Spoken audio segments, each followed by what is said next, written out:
രജനീകാന്തിൻ്റെ style, രമ്യാകൃഷ്ണൻ്റെ അസാധാരണ അഭിനയം, ശിവാജി ഗണേശൻ്റെ അഭിനയ മികവ്, KS രവികുമാർ രചനയും സംവിധാനവും നിർവഹിച്ച് 1999 ഏപ്രിൽ 10 ലോകമെമ്പാടും റിലീസ് ചെയ്യപ്പെട്ട പടയപ്പ എല്ലാ അർത്ഥത്തിലും മികച്ച സിനിമാ അനുഭവമാണ് പ്രേക്ഷകർക്ക് നൽകിയത്. 181 മിനിറ്റ് ദൈർഘ്യമുള്ള സിനിമ തിയേറ്ററിൽ കാഴ്ചയുടെ വിസ്മയം തീർക്കുകയായിരുന്നു. രജനീകാന്ത് ആരാധകരെ മാത്രമല്ല എല്ലാത്തരം പ്രേക്ഷകരെയും തൃപ്തിപ്പെടുത്തിയ ചിത്രം.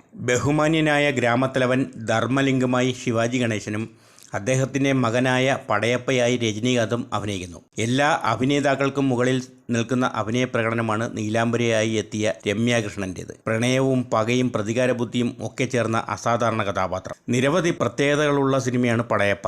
ലോകമെമ്പാടും റിലീസ് ചെയ്യുന്ന ആദ്യ തമിഴ് ചിത്രം. ശിവാജി ഗണേശൻ പ്രധാന വേഷത്തിൽ അവസാനമായി അഭിനയിക്കുന്ന ചിത്രം.